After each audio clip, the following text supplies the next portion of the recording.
Don't forget, as always, that we love you. And Dane, Thank you for listening.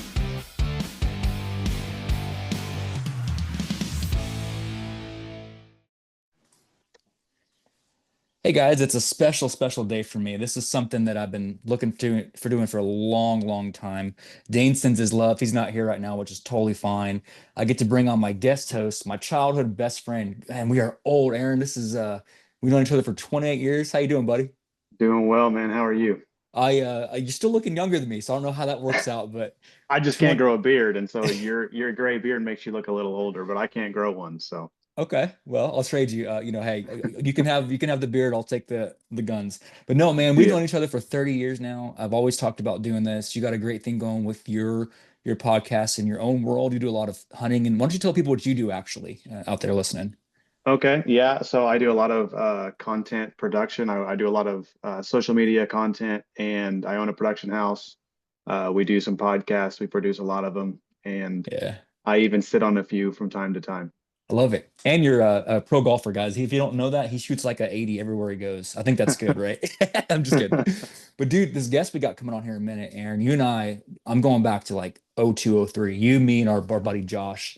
We found this band back in the day called 12 Stones. And I've always said one of my favorite guitarists, your favorite guitarist, Eric Weaver.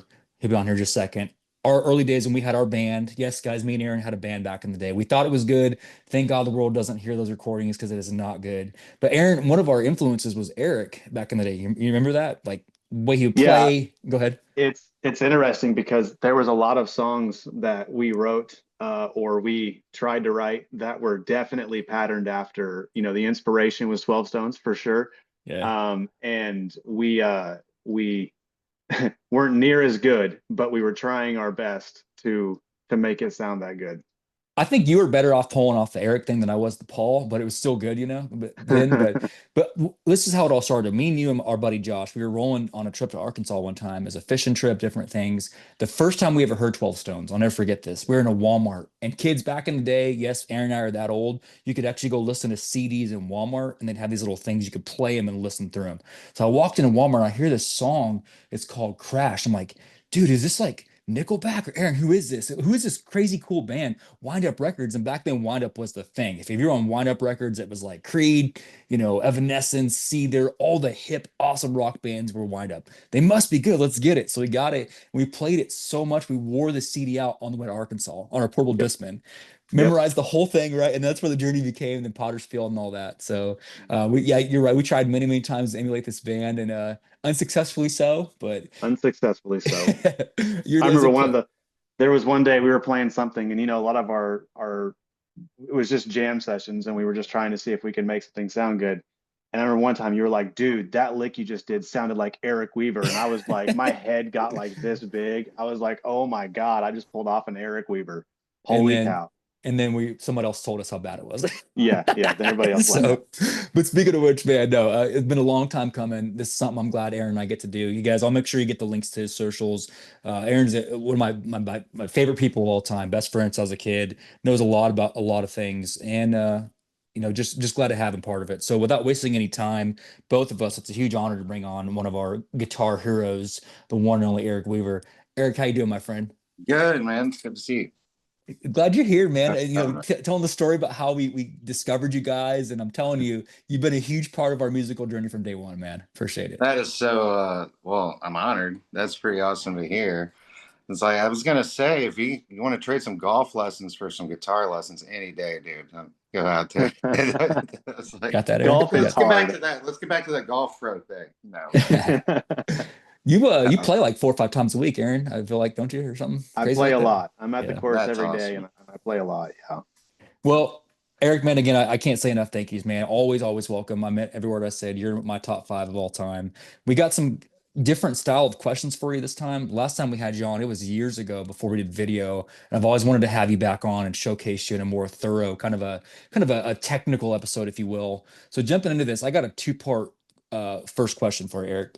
All your guitars and all the time you spent playing, tour guitars, everywhere you go. My first half of the first question is, what's your favorite type of guitar? If money was no issue and you could get whatever you wanted, what is your favorite type of guitar? Well, every single purist is going to completely hate my answer, but I mean, it's between a Les Paul and a Fender. There's certain Yeah. versions that's my favorite guitar ever, and then you Yeah. have to go back and throw in Alvin Lee's 335, and then I don't know where I'm at, man. But I think I've always and recently made my way back again to a Strat. So Yeah. Okay. probably that, yeah, probably that like 60s Strat. That's Beeper Yeah. It's size. your That'd baby, be huh? pretty Yeah. good. That's awesome. Yeah, but What's the first, me and Aaron have talked about this too. I remember when Aaron got his first Telecaster. Aaron, remember that back in the old days, your Telecaster? That Yeah, was your yeah, I did. baby, the red and white. It was It was. I Eric, loved what it. was your first baby like with your money, like the first guitar you bought, like the first good one? What was your first guitar you bought, you know? the first one that I bought that like I cleaned with a diaper would probably be it was probably my first PRS I bought. It was a Okay. McCarthy. Yeah, I bought a Okay. McCarthy when we first got signed, and that was like the first time, yeah, because I never had any kind of money to actually couldn't even save up to the guitars that I wanted.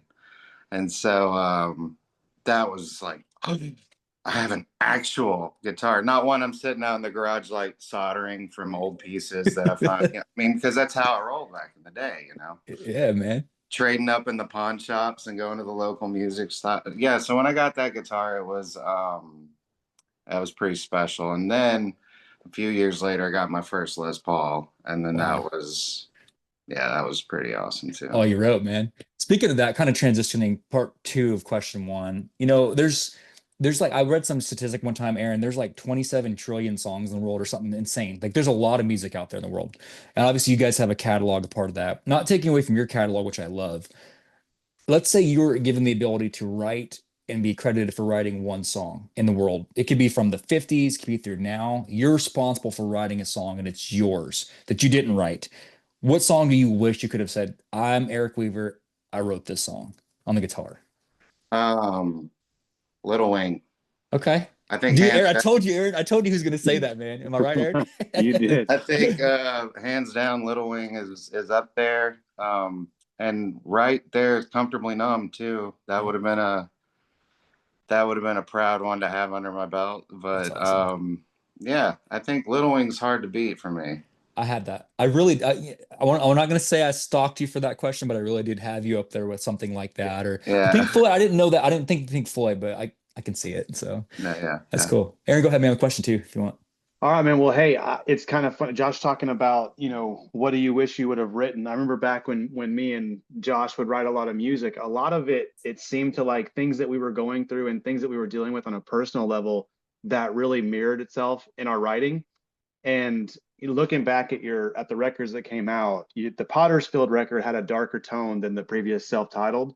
And like what was going on that made it where like that you were mirroring that it made that have a darker tone? Was it just like manufactured or was that reflecting Oh something in your no, life?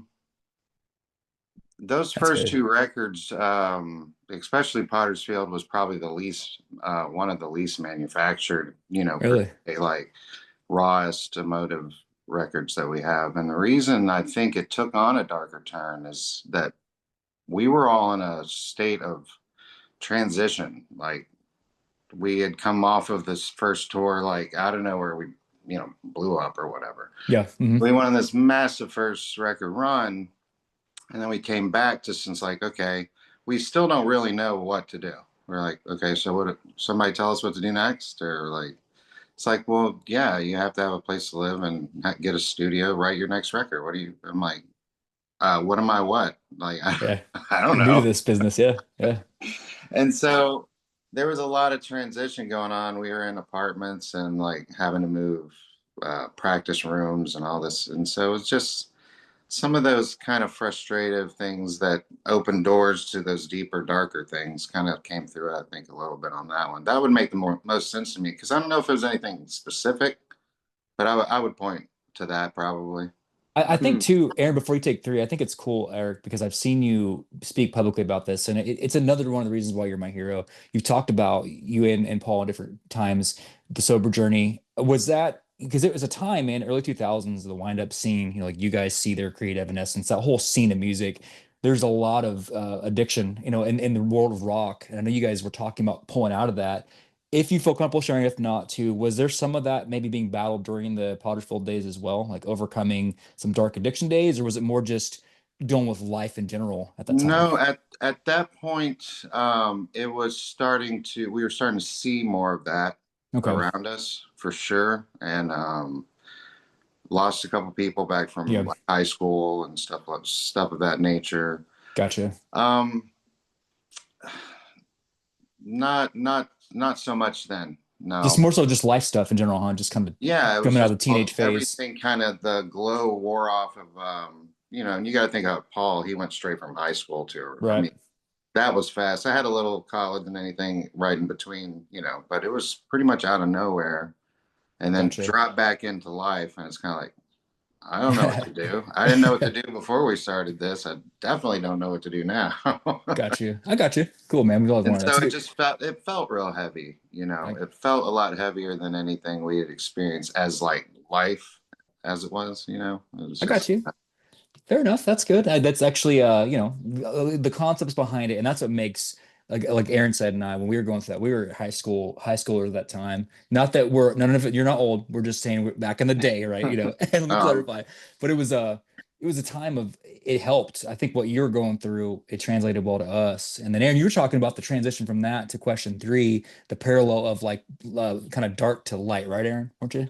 Well, I do remember like so when we got that first album at that Walmart, one of the songs was Broken, and we, I mean we liked that song so much that we had a song written that was titled Broken that we tried to like again not as good but tried to pattern it mhm. after kind of that 12 Stones vibe. When you guys were writing that, did you anticipate that being such a hit, or was there another song on that album that you kind of figured would do even better? Mm, um Me personally, being the guitar player, I liked Crash and The Way I Feel and those kinds of songs. But Broken was, I mean, it hit. So it was, I mean, it was an undeniable, had a hook, and I completely understand why it was the first yeah. one. But I always had differing opinions. Maybe I'm just a contrarian. I don't know. I'm like, no, I know it's good, and I see all the reasons, but this one's good, right? What's wrong with this one?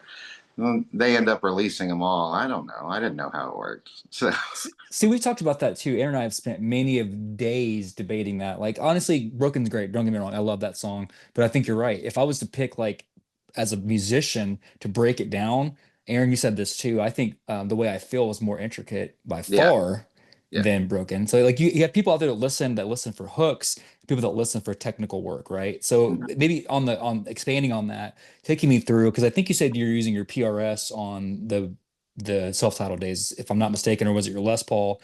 What was the hardest song? Maybe it was Eric's song. What was the hardest song to do on that album for you, like technically?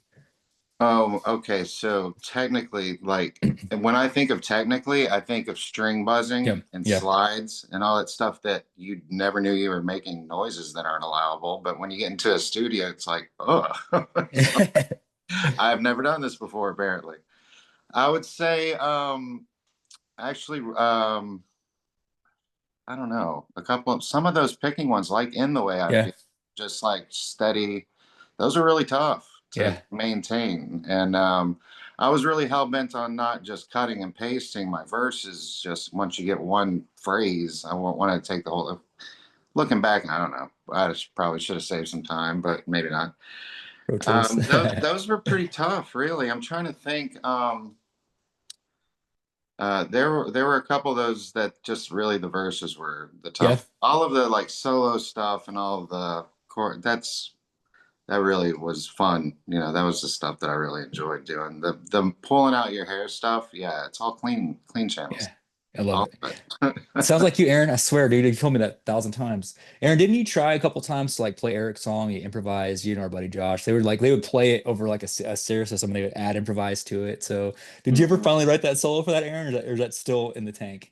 Yeah, no, we both know that the other Josh was the better at the lead, and I needed to just stay away from that. I love it, man. That's cool. You want anything before I move on, Aaron? Anything you want to expand on that I part of it? don't think, I mean, the biggest thing I would say on that is just that it is interesting seeing how, as the guitarist, you look at or you view your favorite song based on what maybe it challenges you, or maybe like you said, it's more intricate. Is that something that resonated through all the albums, or is that just kind of from there Uh, you kind of just everybody was more in line? as my place in the band as the guitar player, I was always kind of fighting to go in other just exploratory directions, which made for some cool compromises musically. But yeah, I really wanted to pride. It started with the technicality stuff, and then kind of evolved. And I wanted to be appreciated for, wow, I've never really heard that before, but I like Hmm. that, kind of thing. Which came with, some people would say, some of the lighter stuff later, some of the whatever else. But really, there's a lot of different chord progressions and things and that we never used anywhere else. And Mm. so I that love was that. kind of like, I was proud of that. But if you listen to it with the same ears as the first couple of records, you're not gonna. It's definitely Yeah. different what I was shooting for. Oh, for sure. So, We talked about writing days when we would write. Aaron and I would usually would start with Aaron and I. We'd sit down. He'd start with a hook, guitar, kind of a progression. Then 400 or 500 times, I feel like in a night, we'd sit there and write hooks, write choruses, write lyrics. Is that kind of your style? Like back in the early days of writing, you just over and over again grind it, take it to it, Paul. How'd you do it? You know? similarly, it would depend on. I mean, there's a different kind of order for every song. Hmm. It True. would be whatever was the inspiration. Somebody could. We've written a complete song off of drums before. That's Just cool. hearing a cool drum, just in a groove, and I start playing along with that, and all of a sudden bass starts coming in with whatever, and we're like, wow, this is really cool. And then Love we've it. been in the studio so much at that point that you just think producers like, okay, well, let's chop this up and make it a song. Love it. And Love it. yeah, so but usually one person would bring, like, if it was Paul, it would be like like a verse or a chorus with an acoustic type of thing, and then I would build then we would all do something, or it would be a guitar part, and it would be a little more difficult to complete the song because it was much easier for Paul to bring his melody over Hmm. first and us to write around that, then vice versa. So we defaulted to probably doing that more often. And Got then you. yeah, you sit there and you try a slew of different chords to make a chorus, whichever one hits harder, whichever one Hmm. better, kind of feeling hooked. Then you start messing with the rhythms of when you change the chords, and yeah, you do it about 100, 200 times, try to figure. Sounds familiar, Aaron, doesn't it? Aaron, back in the day. Yeah, that's something we've done a few times. we Ours would just didn't argue turn out with near as good. we'd Right. argue all night about something, man. Like some of those Mhm. jam sessions. Did you ever? That's what kind of a segue question to Eric. You know, we probably have probably 30 songs, thankfully, that the world will never hear, kind of demo stuff. How many would you say over your days of playing? How many unreleased tracks do you think you got out there? Maybe in the vault, you know, Oh, there's for you. there's probably a good that never even got you, because a lot of them we would use a piece later type of thing. Hmm. But there's still a good probably 30, 40 songs that are just out there. I hear a collector set, dude. I hear a vinyl coming out, right, Aaron? Right, Aaron? Collector set. Do Oh, it. Do it. we would have to reboot old ancient computers and Yeah, things running on analog, all kinds of stuff to get all that. That that's like sounds like like a a deep worthy track. cost. Yeah, Yeah. let's do Yeah, it. Let's get that started, man. the deepest track. You have to dig it up somewhere.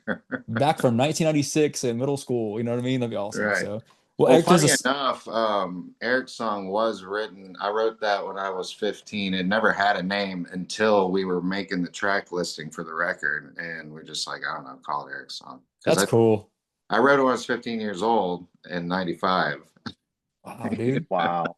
So Yeah, That good we at def 15, man. That uh, good at 15. It's and crazy. Yeah. so it was funny how I just really always enjoyed playing it, and the drums. I really love the drums and the drive, how it drives and everything. Hmm. So we just kind of made a song, and it stuck. So, Oh yeah, it's great, man. It's still it holds up to this day. I but mean, it's been 25 years, still holds up. It's great. Now it's back. It's funny because now it's back around. Like if you think about 2000 Rock, it's back now. All this stuff is charting again, which is cool. Like our kids now, you know, are listening to the stuff that we were onto something. We had the best genre of music, so we're good, man.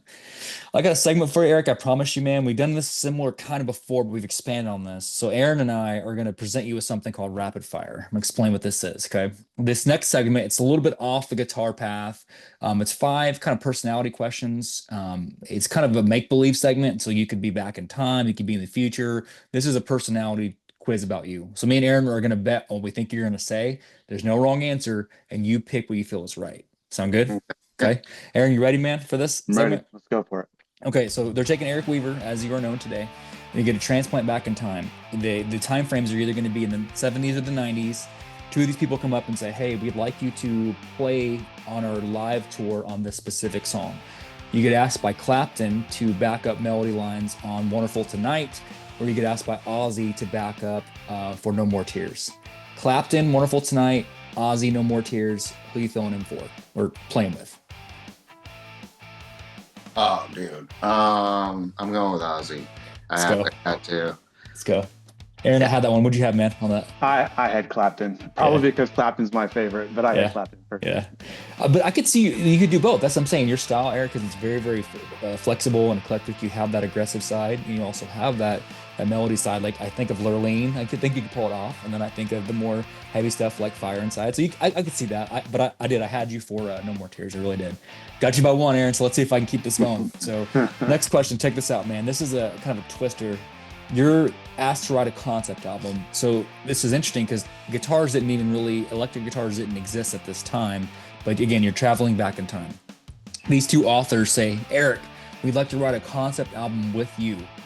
Make a music album, and you get to pick.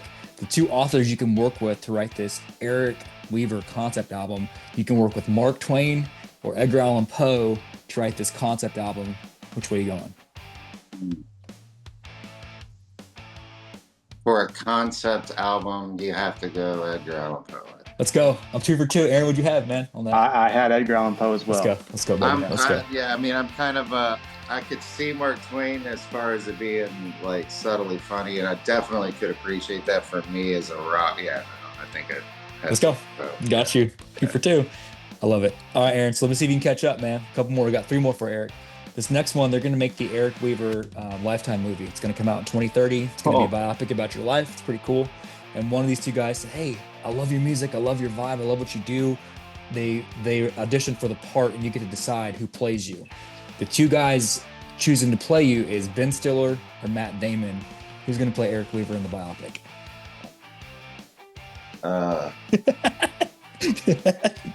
Stop. Oh, man. And I admit, I picked both these guys because neither one of them really like your style. So like it's a challenge for them. I think it'd probably be Matt Damon. Let's go, Aaron. I actually had Ben Stiller on that one. So Aaron, I had Matt Damon. Dang it! tied up. Okay, fair enough. But I could just kind of see it, like the Ben Stiller approach, kind of taking the funny side of Eric Weaver. I have reasons for why I picked that, No, I could. It was a stumper for sure. Got you. 2 more. So new modern post-hardcore bands, again, 2000s is coming back around the style. So both these bands approach you and say, hey, we'd like to cover Anthem for the Underdog. They come up to you and we'd like to cover it. Your 2 bands that approach you are Bad Omens or I Prevail to do a cover. We love them both. Which way are you going? Who would you rather have do the cover song for you? For Anthem, I Prevail. Let's go. Aaron, what'd you have, man, on that? I had Bad Omens. Let's go. I know you're a huge. Hear both, actually. I want to answer both. That'd be cool. That'd be a cool little twist, So okay. I would love to see what they would do with that. Yeah. I got you. Cool. So next one, final question. Obviously, being greatly known for your body of work as a guitarist, but you get a chance to do a different kind of style of entertainment, and you go back in time before you begin playing, and you sit down and they say, hey, Eric, you can go out, instead of being a guitarist, you can be a stand-up comedian or you can be a magician. Stand-up comedian or magician.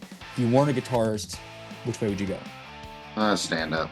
Let's go. I had it. Aaron, what did you have on that? I had to stand up. Okay.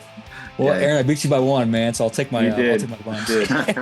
Yeah, let me know where you want to go. let's go to probably Long John Silver's. Let's keep it fancy. So Long John Amen. Silver's. Hush Oh, Give us a that's quick nice. next level, right? So thanks, Eric, man. That's a little segment called Rapid. We do it Yeah, every that's time. cool. I like it. Yeah. Aaron, go ahead, me on 5 and 6, if you will. So. Gotcha. Hey, so Eric, what do you have coming down the pipe? What can we expect to see from you in the next few years or year or whatever? Well, in the next few years, you'll definitely be seeing me around. But as far as releasing stuff, that'll be early next year. Like, Got you. I would say it would be the soonest to really have a product out, because it's going to take me at least 4 or 5 months to get up the courage to actually let anybody hear it anyway. So it could be sooner. We'll see. Okay. We'll see. Okay. And also, there's a little bit of a search going on for a couple of Yeah. some vocal things that I'm going to need. So. I wondered about that too, because I know you kind of ventured off and kind of doing some solo stuff now, which is cool. Do you ever consider yourself singing, or would you rather have a vocalist, like a new vocalist?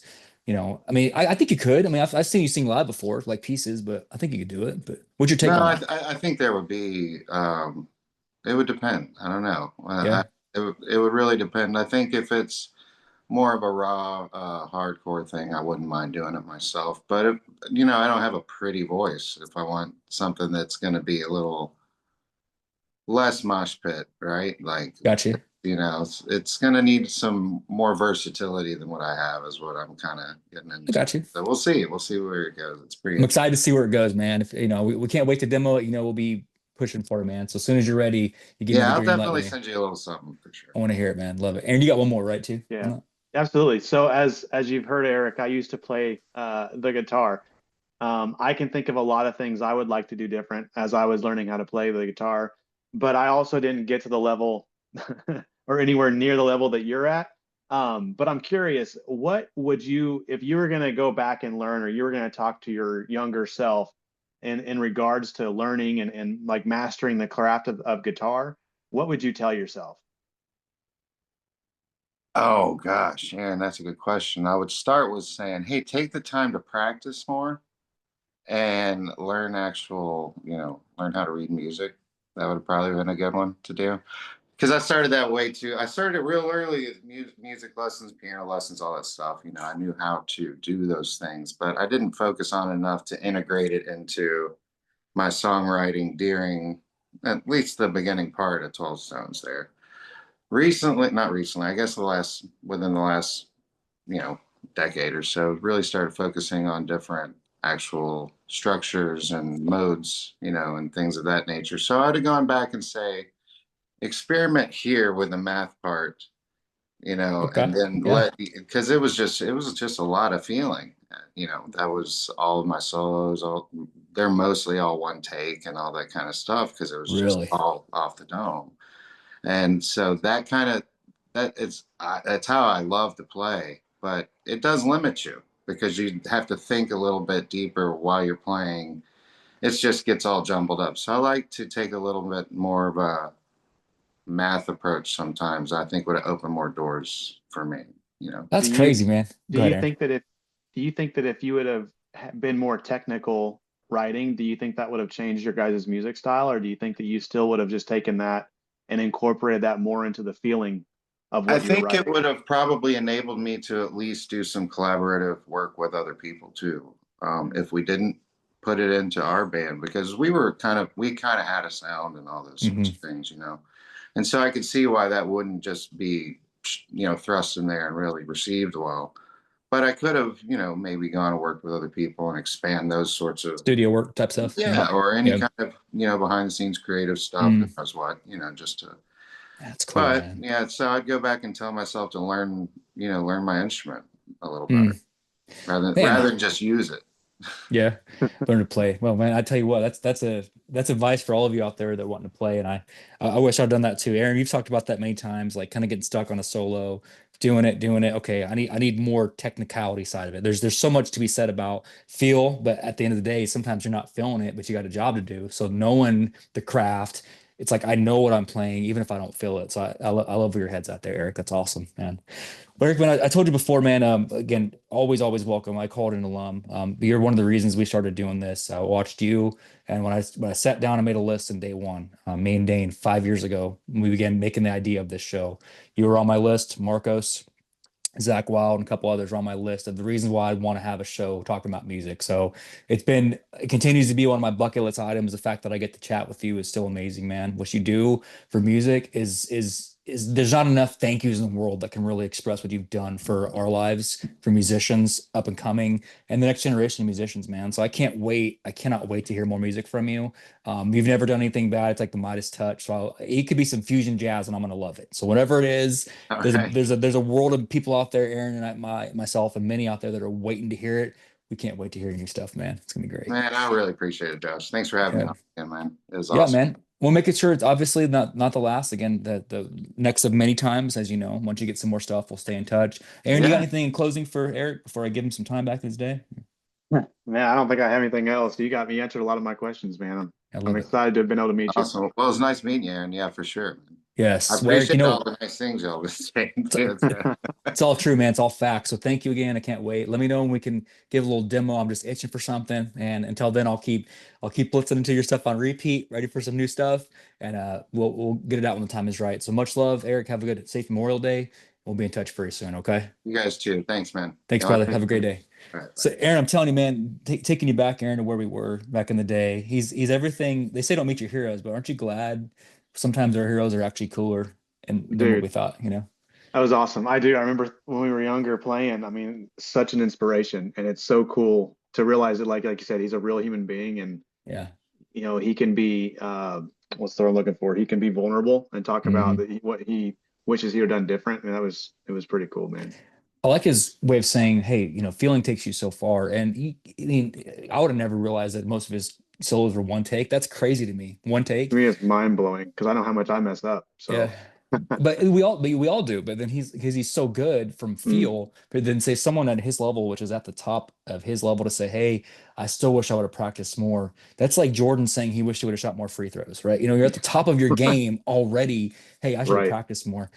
What? I thought he was gonna say something like, maybe learn to play a different scale or something. No, he's like, hey, he's at the top of his game. I wish I would have practiced more. Okay, Yeah. Yeah. it's crazy. It tells you how much you need to change on Wow. your mentality toward whatever you're trying to perfect. They say the greats do that. Kobe talked about, 1 more hour of practice, so I can see where he's getting that mindset from. So, wow. But that just, man, memory lane, dude, 30 years of history between you and I and this. And it's great to be able to finally do this. You guys out there listening, Aaron, I'll send out some of the details about his show. He does a great thing for the world of hunting, kind of like if for those of you that are non-hunters, I'd say like if you're familiar with stuff like Field and Stream, that's Aaron's world. He's always out there promoting hunters and fishermen and just making that stuff cool. It was already cool, but he does a good job of it. So, Aaron, I won't keep you too long from golfing, man. Go out there and shoot a hole in one for us. Let's And I'm make gonna sure try. you get back in touch soon, and I'll talk to you soon. Okay. So Awesome, brother. much love, guys. Thank you for all you do. Don't forget that we love you. And as Dane would say, thank you for listening.